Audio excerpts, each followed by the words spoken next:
Here today to announce a RICO indictment that was returned by a grand jury in the Western District of Washington yesterday.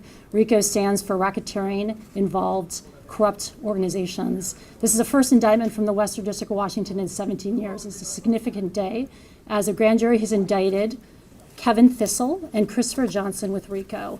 And they indicted them for their leading and participating in a violent gang that terrorized our communities from South King County to Snohomish County to Skagit County. I want to start my remarks today by recognizing the tremendous law enforcement effort that it took to bring these charges today. It is really the dogged, determined work of so many law enforcement officers, agents, detectives, many of whom are in the room today, and prosecutors who would not give up in making sure this violent gang was held to account for their horrendous crime spree throughout our district. And really this group recognized the need for partnership. It's what's critical in bringing down organizations like this criminal enterprise. And RICO is a really powerful tool, one that we haven't used recently. And part of its power and impact is that it really addresses violent crime done through groups. And violent crime done through groups is just markedly different than other types of crime. And so I find it fitting that other group came together, a group of law enforcement officers, agents, detectives, prosecutors, another group of determined, dedicated people who came together to address this crime through our community and held these people to account today. So I just cannot commend the efforts of our law enforcement partners enough. Thank you so much for the work you do. I want to talk a little bit about the case. Kevin Thistle and Christopher Johnson and their enterprise terrorized families. They terrorized children throughout our communities in the Western District of Washington. And they did it through robbery, burglary, kidnapping, and murder. This group, led by Thistle and Johnson, had certain modus operandi, methods of operating, which included they wore dark clothing, they wore masks, they came to people's homes, their own homes, at a time when they knew they'd be there, either late at night or early in the morning. They kicked in doors. Sometimes they said they were law enforcement. And they corralled the victims in the home, including children, and they restrained them, often with zip ties. Some of these children were as young as 9 years old. And then they ransacked these people's homes looking for valuables. And they controlled the victims with fear. And that's what the indictment alleges, among other things, is this enterprise, this criminal enterprise led by Thistle and by Johnson, used fear to control their victims and to sow fear in our communities. And so I need to right now take a moment to thank these courageous, brave victims for coming forward and their strength for coming forward and making sure that these charges could be brought today.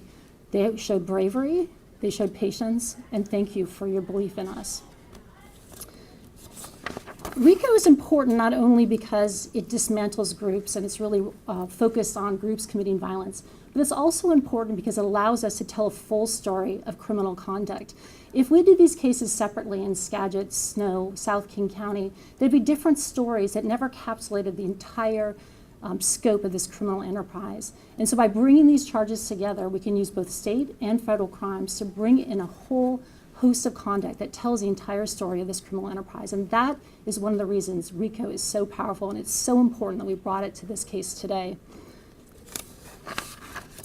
The indictment alleges a criminal enterprise, and although only 2 people right now, Thistle and Johnson, are charged, I want to assure you that our investigation continues until we understand the full scope of the conduct and others are held to account. So thank you very much for coming today. I want to turn it over to Special Agent in Charge Colodi for talking more about the investigation. Thanks, Tessa. Good afternoon. My name is Rick Colodi. I'm the Special Agent in Charge of FBI Seattle. First, on behalf of the FBI, I want to convey our deepest sympathy to the loved ones of the victims who lost their life. A mother was murdered in front of her child, and this child's life will never be the same. As a husband and a father, I'm heartbroken for the families who have endured this traumatic robberies and assaults in places they should have been safe, in their own homes in the middle of the night. I'm honored to be here with our partners from the U.S. Attorney's Office, King County, Snohomish County, and cities of Kent and Mount Vernon. It takes teamwork to investigate and prosecute cases like this, and I'm thankful for their commitment and their diligent work. This case is an example of how the FBI often enters people's lives in their darkest times. as we and our law enforcement partners are seeking justice for victims of crimes and to hold perpetrators accountable. I respect the bravery of the victims, as Tessa spoke about, who advocated for themselves, who shared their stories, and we recognize that this is incredibly hard to do. But we need the voices of victims, witnesses, and the public to partner with us to investigate and prosecute these types of cases. Many actions of the defendants in this case were specifically designed to cause fear. They kidnapped multiple people, they pretended to be the police, they disabled cameras, and even restrained children. This case just demonstrates how the FBI and our partners will continue to pursue criminal organizations who will terrorize our communities. As U.S. Attorney Gorman explained, the acts outlined in the indictment, when considered alone, may not rise to a federal level. However, because we successfully identified this group as a criminal enterprise, we could aggregate these incidents into one overarching case and charge the defendants together. Today's indictment is not the end of this case. We continue to identify additional co-conspirators and will hold them accountable for their actions. Before I close, I'd like to highlight a variety of the FBI's special technical resources which were useful in this case. For example, we use the expertise of FBI teams specializing in cell phone and forensic analysis, who, working skillfully behind the scenes, were able to reveal irrefutable evidence. Not only do we use these tools in FBI investigations, but we regularly offer assistance to our state and local partners to assist them and advance their cases. Finally, I want to thank you, our media colleagues, for joining us today and drawing attention to this important case. Now I'd like to introduce Snohomish County Prosecutor Jason Cummings. Good afternoon. Thank you so much for being here. This is an important day. But before I get into my comments, I really just want to express my heartfelt sympathy to the family of Ira Sock. Our community senselessly lost an entrepreneur, a mother, and a wife. And it was senseless. And we are here today because of the dedication and the hard work, but more importantly, the teamwork of law enforcement professionals and members of my prosecuting attorney's office, members of the U.S. Attorney's Office, partnering together to ensure that these folks who have been named in this indictment are held accountable. In particular, I would like to thank our Detective Kendra Connolly from our investigation unit. She's in our major crimes unit from Snohomish County. It was her determination to not let a case go cold that she continued to work hard. She identified the crime spree that was occurring in King County and saw what was going on with Skagit County and said there are parallels and there are things that are similar. And it was through her hard work that we were able to make an arrest. Through her hard work that we're able to be in our position as an office of the prosecuting attorney to bring charges against the two individuals that we've named. And those charges will be murder charges along with related actions from what they did that night in Snohomish County, which senselessly took the life of a mother and a wife.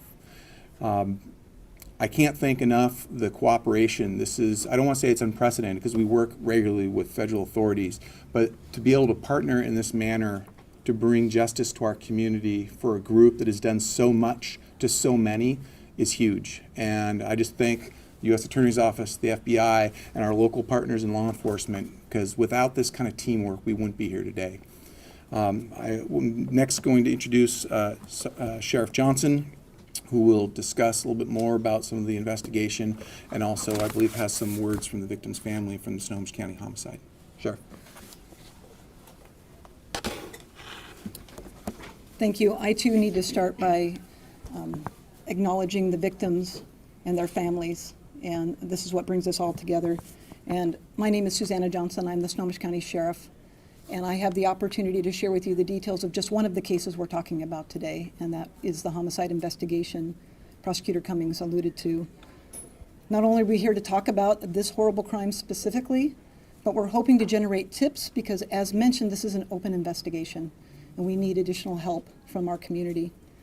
Also, it is my opportunity as the Sheriff of Snohomish County to share appreciation for all the work that helped us solve this investigation. On August 19th, 2022, at 3 a.m., 3 masked suspects armed with firearms kicked in the front door of one of our homes in the 2600 block of 96th Street Southeast in Everett.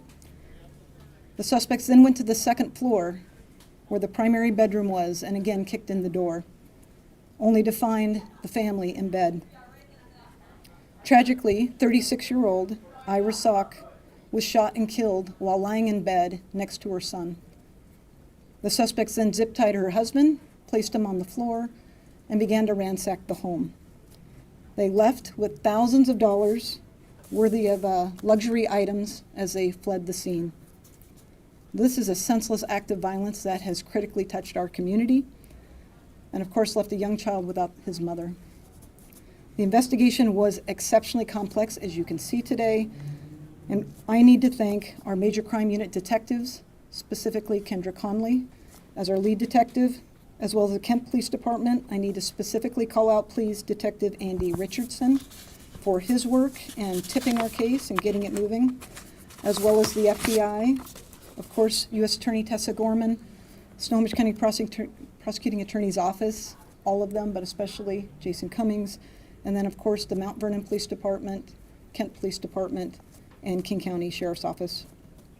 Because of this entire team, the two suspects named earlier have been charged federally, and they've been in custody for a period of time, so we've already got them. Although we've identified those suspects, as mentioned earlier, we do know there's additional suspects and can use your help in identifying them. We ask anybody that does have tips on this case to please call the Snohomish County Sheriff's Office tip line at 425-388-3845. Now, before I turn it back over to the U.S. Attorney, we do have a statement from the family I'd like to read. Dear Detective Conley and team, we are overwhelmed with gratitude as we try to find the right words to express our heartfelt thanks and for the extraordinary efforts in solving this case that involved our beloved Ira Sock. This has been one of the darkest and most painful chapters in our lives, and your unwavering commitment has brought a glimmer of light to our deepest despair. Every day has been a struggle, marked by anguish and uncertainty. Detective Conley and her team had tireless dedication and compassion. They have not only provided us with answers, but also offered us a profound sense of relief. The emotional toll of this journey has been immense, and their hard work has been a source of hope and strength during our trying times. Your efforts have given us more than just resolution. They had offered us a chance to heal and find peace amongst our grief. From the depths of our hearts, thank you for your relentless pursuit of justice, all of you, for your understanding and for the difference you've made in our lives. We will forever cherish your kindness and dedication. This is signed, Sock and Marcello family. And now hand it back to the U.S. Attorney. Sheriff. Thank you so much. We can open up for questions at this point. Hi, Mike. Hi, Tessa. Couple of questions. There's a racial component here. I'm curious about whether there may be additional federal charges or state charges down the road in that this group apparently targeted Asians in particular. And are you talking about civil rights? Yes. Does one of our team want to take this? We're continuing to investigate. Yeah, we are looking at I every knew possible, yeah. You know, certainly in our office, has been a leader in civil rights prosecutions for a long time, had one of the first civil rights divisions in the country. We take civil rights violations extremely seriously, and if there is one that could meet the elements, we would definitely bring it. But yeah, and I should have mentioned that one of the modus operandi of this group, of course, was targeting Asian American families. So thanks for the question, Mike. Yeah. We had a lot of cases like this in the last couple of years. Yeah. I think I read 7 mentioned in here. How many do you think that this, you said gang, violent gang, was connected with? Was it just them, or were there multiple groups doing this at the same time? Does one of my investigative partners want to take this? I think it's fair to say that there have been a number of these sorts of incidents throughout Western District of Washington, and so we're very interested in investigating all the incidents and figuring out the connections among them, and I will pledge to you right here, if there are connections that we can bring federally, we will bring them federally. I think, as I said in my opening remarks, there's just something distinctive about bringing prosecutions against groups. We know that when groups commit violent crimes, the effect on community is bigger, but also when we can take those groups out, actually the reduction of violent crime is significant. So we have a real interest in pulling in all the incidents that are caused by group violence and prosecuting them. And RICO is the best tool for that. Was the last RICO indictment the Colicurcio case? Do you know? Yes, I think it was. I right? think it was. 17 years ago? So, well, I think it was, Colicurcio may have been more recent than 17 years ago. 17 years ago was the Hells Angels, was also a Oh, violent, yeah, a violent group. So more akin to this case in the sense of it was focused on violent crime. But I think you're right, Mike. I think it was Colicurcio more recently. Yeah. These documents say that they were active in Western Washington and elsewhere. Where is elsewhere? You mentioned There- Arizona. I'll let my The team. indictment mentions Arizona. That's all I think we want to say about it. Okay, so investigation's ongoing. Arizona is another location that's been mentioned, but if there's elsewhere that we could prove, we'll bring in an additional indictment. Do you have any feeling for the number of people who were involved? You've indicted the two men who you believe were probably at the top of this, but you've clearly got crews. You refer to crews, and some of them are juveniles, I get that. But do you have any a scope of how many other individuals might have been involved in this ring? Well, the indictment talks about roles, so I think that's a good way for me to answer that question, is that there were definite roles that the people in the enterprise played, and those roles have been identified in the indictment.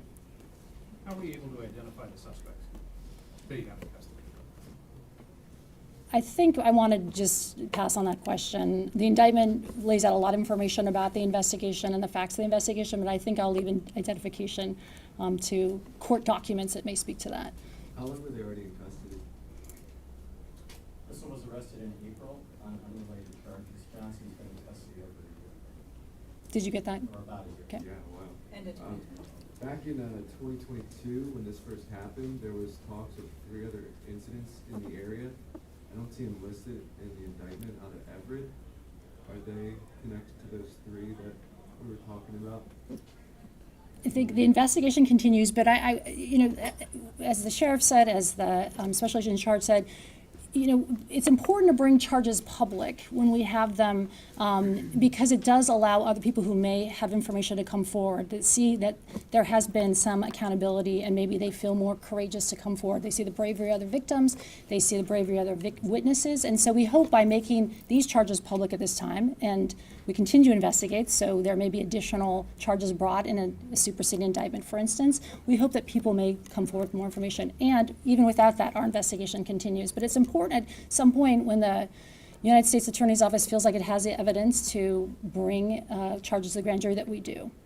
Can you talk about why this case hit the threshold for you to pursue it as a RICO case as opposed to letting the local prosecutors handle it? Yeah. Or looking at a separate federal charge? Yeah, I think it's important, as Mike mentioned and I mentioned in my remarks, it's been a long time since we brought a RICO charge. I think it's an incredibly potent tool that should be used. And I think this kind of case with a violent gang acting throughout jurisdictions, committing crimes that are mostly local crimes, robberies, murders, burglaries, but are done through the auspices of a group, are just prime for RICO. And I think our office wants to aggressively pursue these types of crimes in other organizations as well. But it's a tool that needs to be used sparingly and appropriately, and this certainly we suggest is that type of case. But as I said, I think violent criminal groups are fundamentally different than other organizations, and it's important that we use all the resources of our county, state, local partners to bring to those types of investigations and cases. Thanks. Yeah, Are me. these unconnected to the home invasions in Seattle that are similar?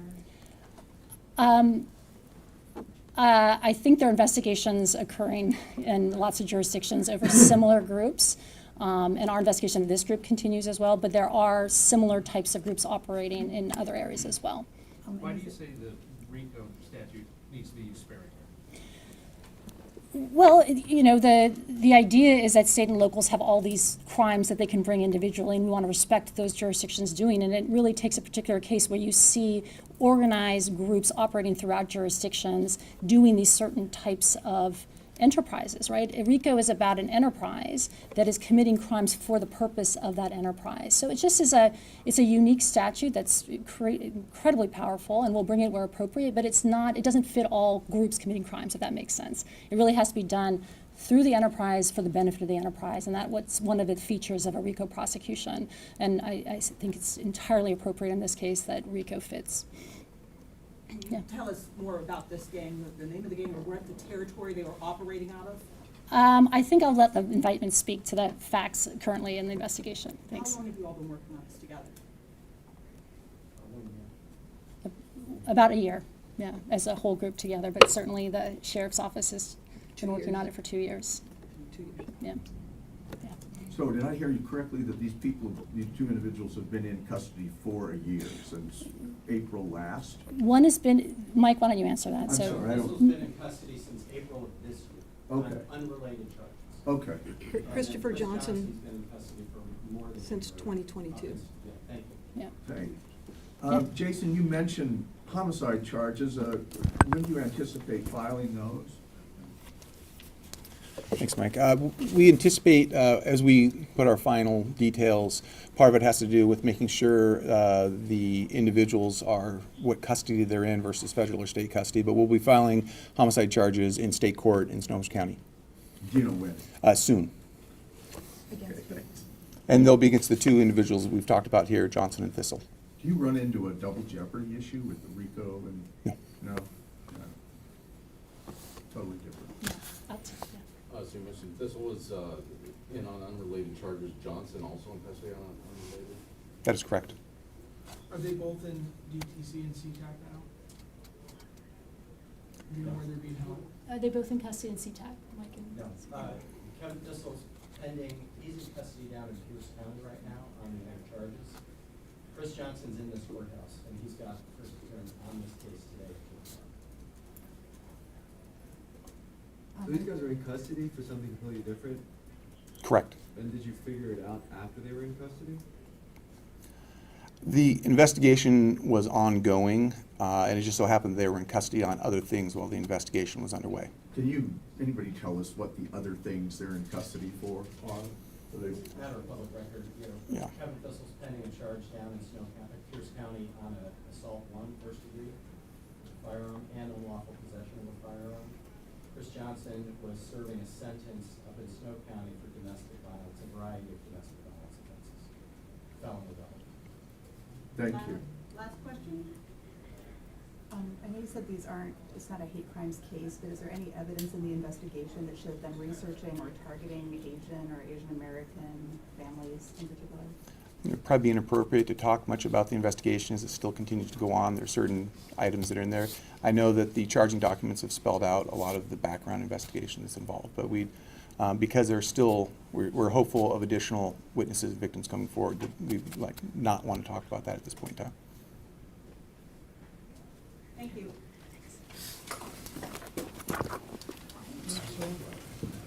Susan, take off. How are you, Tessa? I'm all right. The audio was no audio. Then, so no audio. Must be Facebook live stream. Then.